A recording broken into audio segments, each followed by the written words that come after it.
A las 6:32 de la tarde del 21 de marzo de 2026, la red eléctrica nacional de Cuba colapsa por tercera vez en 17 días. 11 millones de personas quedan a oscuras. Los hospitales pierden el suministro eléctrico. Los respiradores se detienen.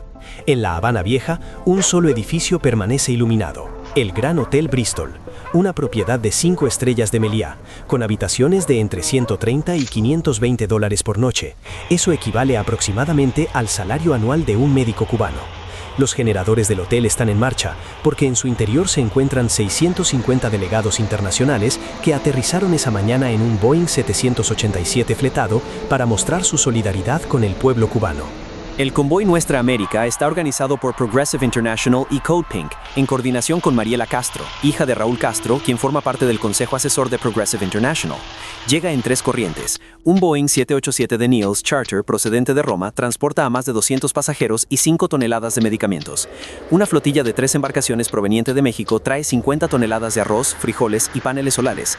Una delegación de Code Pink, compuesta por 140 personas, vuela desde Miami con $433,000 en suministros. La lista de delegados es un quién es quién de la izquierda internacional: Jeremy Corbyn, Pablo Iglesias, Greta Thunberg, Hassan Piker, el trío irlandés de hip hop Kneecap y la senadora colombiana Clara López. 33 países, 120 organizaciones. Así luce Cuba cuando los delegados aterrizan. El 78% de los cubanos afirma que esta es la peor crisis alimentaria que han experimentado, peor que el periodo especial. 7 de cada 10 se saltan comidas diarias. El sistema de salud ha perdido 30,000 médicos en 3 años. Los cirujanos operan con la luz de sus teléfonos. El país cuenta con 25 ambulancias en funcionamiento. Solo el 30% de los medicamentos esenciales está disponible. 16,000 pacientes con cáncer no pueden recibir tratamiento. Más de 1 millón de cubanos se han ido desde 2021. La población ha caído de 11,3 millones a un estimado de 8,6 millones, una disminución que Columbia Law School señala que típicamente se observa solo en contextos de conflicto armado. Este es el país que la caravana ha venido a celebrar. Pablo Iglesias graba un vídeo para su programa Canal Red desde una suite de Bristol. Activistas cubanos identifican la habitación por el Capitolio visible desde su ventana. Les dice a sus espectadores que la situación es difícil, pero no tan grave como se presenta desde fuera. Hassan Piker emite desde La Habana con lo que el New York Post describe como una conexión a Internet de algún modo impecable. Afirma que la legislación estadounidense los obligó a alojarse en hoteles de 5 estrellas. Una community note desmiente esto. Las regulaciones de la OFAC solo prohíben los establecimientos que sean propiedad de funcionarios del gobierno cubano, no todos los hoteles de lujo. Los alojamientos privados y los Airbnbs siguen siendo legales. Nada más llegar, tuvimos una primera reunión con compañeros del Partido Comunista que nos estuvieron contando la situación, que es ciertamente difícil, pero tampoco como se está presentando desde fuera. Nos explicaron las dificultades que implica la falta de combustible, pero al mismo tiempo pues, la aceleración en la transición energética que se está produciendo en Cuba, con los equipos fotovoltaicos. Ya funcionan muchas motocicletas eléctricas, digamos que demuestran una enorme capacidad de resiliencia. Muy interesante todo lo. Los delegados recorren La Habana en nuevos minibuses eléctricos de color naranja con paneles solares en sus techos, avanzando en caravana mientras entonan la Guantanamera. La crisis de combustible en Cuba ha paralizado el transporte ordinario. Las paradas de autobús se desbordan. Los cubanos no pueden llegar al trabajo ni a los hospitales. Un comentarista de Cibercuba: a los de afuera hasta les tienden una alfombra mágica si hace falta, pero a los de adentro solo les queda aguantarse. Alberto de la Cruz llama a las cosas por su nombre. Así es como se movilizan los comunistas extranjeros que visitan Cuba, como si estuvieran en un safari por un parque temático.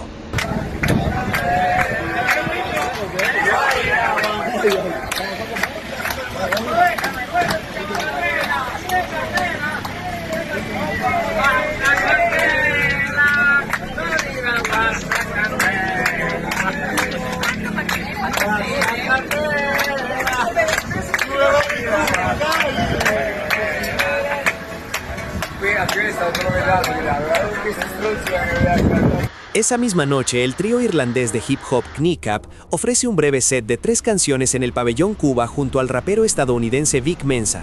El público ondea banderas cubanas y palestinas. Mo Chará le dice al público: nosotros, como irlandeses, fuimos la primera colonia de Gran Bretaña. Es importante que les devolvamos el favor. El concierto funciona con energía de generador. Fuera del pabellón, casi 9 millones de cubanos no tienen electricidad. El personal hospitalario bombea ventiladores a mano. La red eléctrica no se recuperará en días. Nadie en ese escenario menciona a los presos políticos cubanos, ni a los 1000 manifestantes del 11 de julio de 2021 que siguen encarcelados, ni a los periodistas bajo arresto domiciliario en ese mismo momento. 9 días antes de que el convoy llegue a puerto, Greta Thunberg publica un reel de Instagram. Llama al embargo un brutal acto de castigo colectivo. También cita un memorando del Departamento de Estado de 1962 sobre provocar hambre, desesperación y derrocamiento, y elogia la historia de Cuba de enviar médicos al exterior. Cuba sí, bloqueo no. Una activista climática respaldando el encuadre de un petroestado sobre su propia crisis. No menciona al gobierno cubano. No menciona a más de 1 millón de personas que huyeron. No menciona que las propias políticas de Cuba, el desastroso proceso de unificación monetaria de 2021, el fracaso en el mantenimiento de las plantas eléctricas, la extracción de divisas a través del turismo mediante GAESA mientras se racionan los alimentos, son factores que impulsan la crisis que el embargo agrava. Kiele Alessandra Cabrera, una estudiante cubanoamericana de la Universidad de Florida, publica una respuesta que se vuelve viral. Edúcate sobre la realidad de Cuba. We need to talk about what's happening in Cuba right now. As the Trump administration is waging illegitimate wars across the world, killing countless of people, it is also strangling the Cuban people, deliberately, methodically, and openly. The pedophile Trump himself bragged about it, saying there's an embargo, there is no oil, there's no money, there's no anything. He said it like it was something to be proud of, while millions of people have been plunged into darkness by rolling blackouts, while hospitals lose power, while ambulances run out of fuel, while shelves go empty. The United Nations has warned of imminent humanitarian crisis. Intensive care units and emergency rooms are compromised. Newborns, the elderly, the sick, all paying the price. This is not an accident or an unfortunate side effect of some policy disagreement. This is the intended outcome. Since 1962, the US embargo has been designed, in the words of the US State Department itself, to bring about hunger, desperation, and overthrow the government. Nada de esto es accidental. El Instituto Cubano de Amistad con los Pueblos, ICAP, gestiona todas las delegaciones extranjeras, tal como documenta Havana Times. Cuando una delegación visita un campamento agrícola, no es cualquier campamento, sino uno internacional destinado a ese tipo de programa. Cuando se visita un barrio, es uno especial. Cuando se mantienen conversaciones con organizaciones autónomas de la sociedad civil, se habla con representantes previamente elegidos por el Partido Comunista. El ICAP tiene amplios vínculos documentados con la Dirección de Inteligencia de Cuba, y las organizaciones que coordinan la caravana no son observadoras neutrales. Una importante investigación de Havana Times y El Toque, publicada el día antes de que llegara la caravana, reveló que Progressive International, Code Pink, The People's Forum y la International People's Assembly operan como una red coordinada que, en sus propias palabras, difunde desinformación cubana. El 15 de noviembre de 2021, actores de esta misma red ayudaron al régimen a contener físicamente una protesta cívica pacífica planeada en La Habana. Musicóloga cubana Rosa Marchetti, estoy harta de la folclorización de nuestra miseria. Nadie le preguntó a los cubanos si queríamos sacrificarnos para complacer a izquierdistas nostálgicos, grupis de guerrilleros nonagenarios o académicos soñadores. Estoy harta de que Cuba sea vista como el parque temático de la resistencia.